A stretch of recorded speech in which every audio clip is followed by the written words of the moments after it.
As promised, here's the follow-up to my Shadowfang Keep practice run. What has changed? We leveled up to the maximum level allowed based on the hardcore add-on, which is for Shadowfang Keep level 30. My goal was always to invest as little as possible into my character, to make it as easy for anyone to reproduce the challenge. But as you can see in the practice run, I was stuck and had too little damage for the second to last boss of Shadowfang Keep. So I decided to go one step further and start using the auction house for some help. Here's a quick breakdown of my new gear. I got a random helmet with a lot of stamina for 70 silver. I got myself these crafted shoulders for 35 silver. They are always super cheap as they are needed for leveling up leatherworking.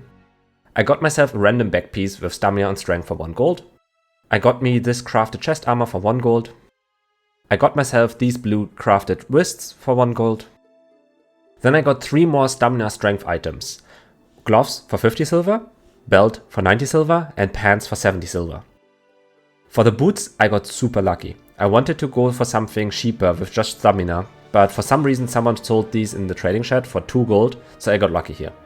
The 2 rings I found by myself in the last dungeon. And then a big shout out to one of my viewers in the stream, Crewman. He offered me this mace for 5 gold, which is usually much more in the auction house, so thank you very much, I will repay you once I got more. So in total for my gear I spent around 12 gold. But I got very lucky and patient, so if you have less time to search through the auction house for a few days, then you can expect to pay a bit more. On top of that, I got a few enchantments for around 2 gold, and then I got a bag full of consumables. Just 1 of each potion, they are super cheap as right now in Stitches EU, so I paid another 2 gold here.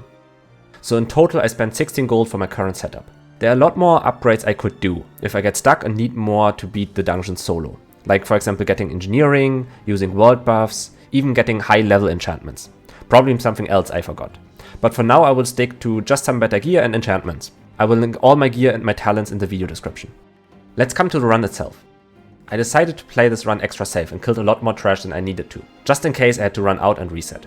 The first boss was as expected, a quick pushover, nothing much to mention here. Then the first surprise happened, which for some reason didn't happen to me beforehand. I pulled the neutral horses inside the courtyard and kept getting stun locked. So just as a short reminder, if you do them, stand at these stairs to be able to jump down once you get low. Then the second boss was very quickly killed, so was also the third boss.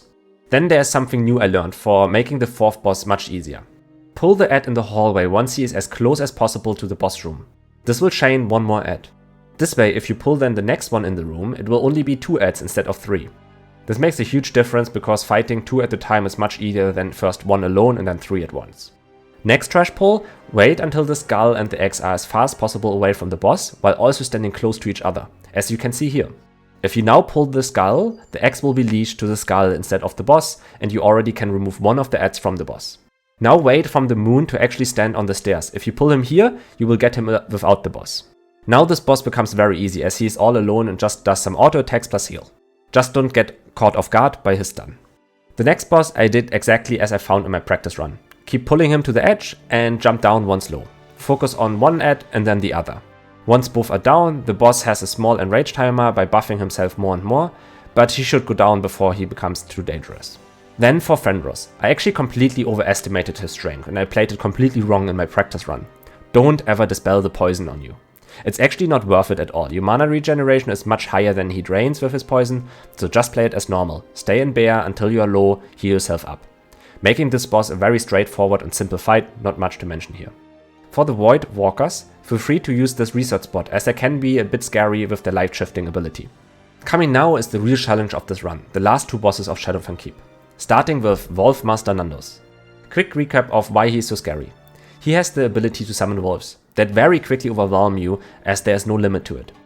Normally as a group you would just focus them down once they spawn and go back to the boss, but I'm missing the damage to kill the ads before he summons more. But for some reason this ability has no real trigger, which means it's very random when he starts casting them.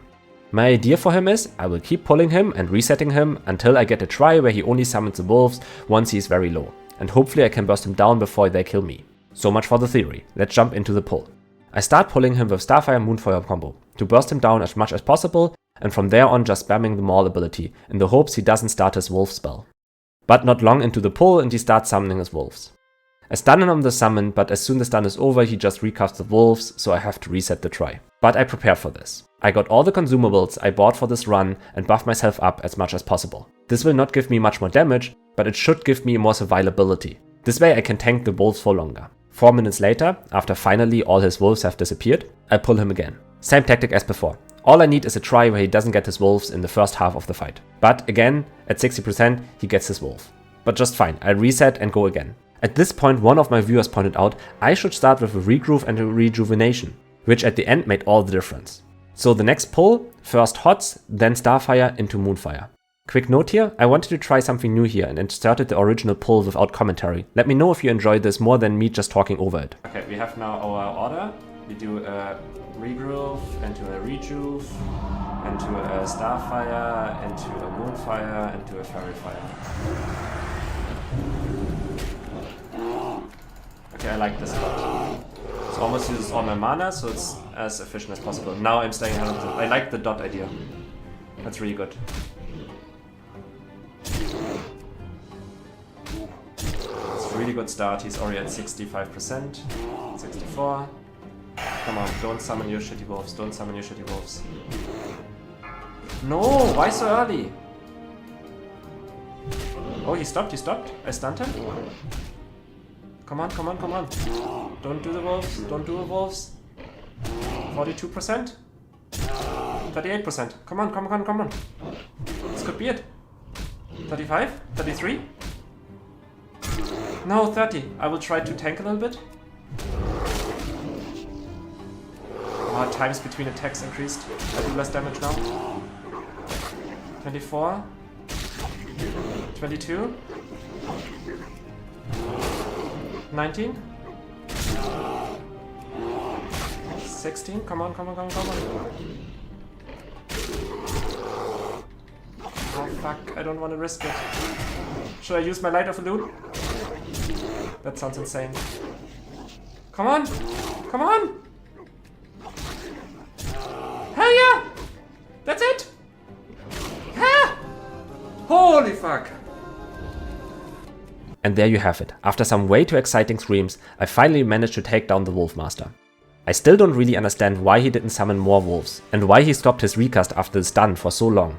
But it all worked out. For people wondering why I didn't play it safer by jumping down, if I would have jumped down before I kill him, he would have just started casting on his way down and overwhelm me.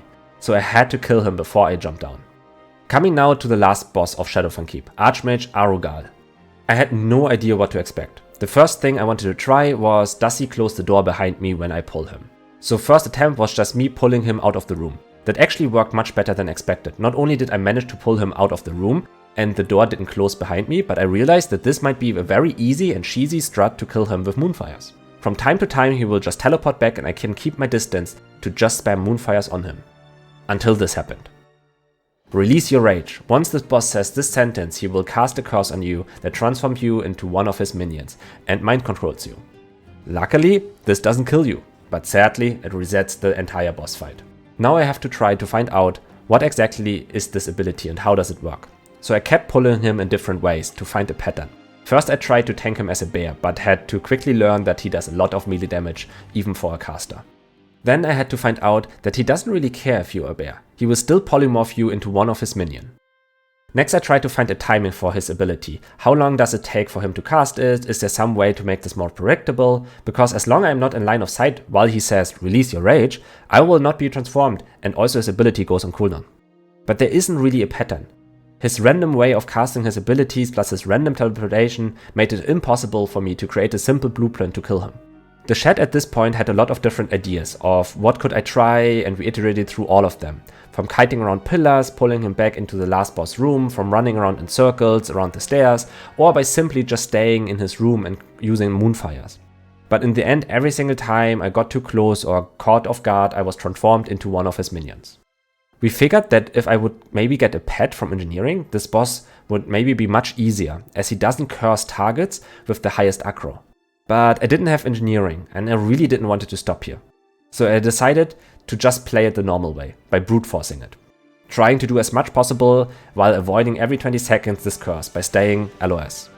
After over 1 hour of different attempts, this happened. Nice, nice. It's okay.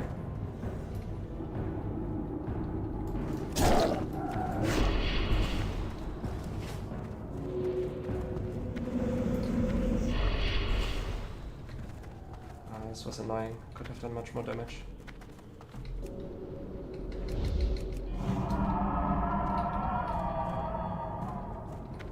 Say it. No, come on. No. Release your Yes.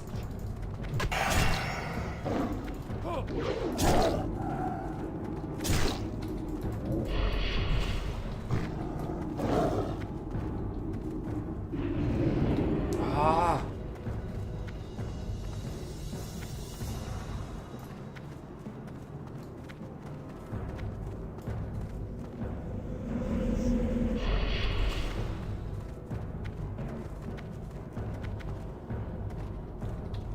Yeah.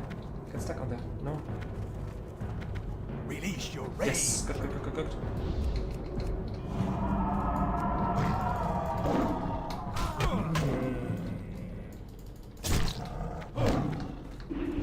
No! Stop doing this!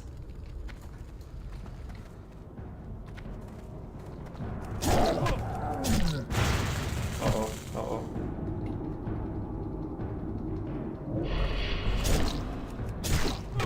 Ouch.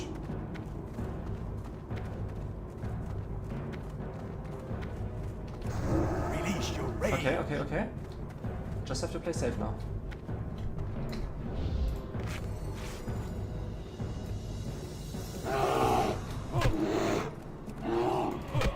Oh god, this is not safe what I'm doing. This is not safe. This is not playing it safe. I have a healing potion.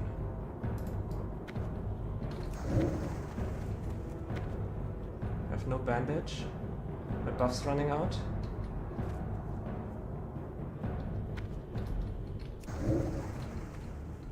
$600. Release your rage. Yes, okay. If I get a little bit more mana, I can kill him now.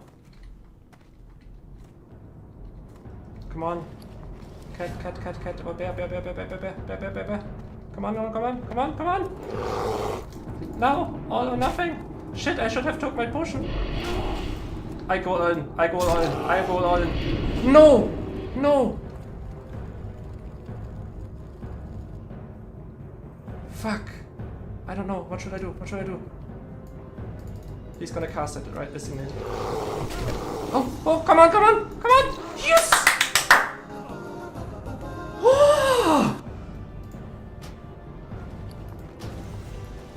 If he got his Void Bolt through at the end and it critted me, my run on hardcore would have been over.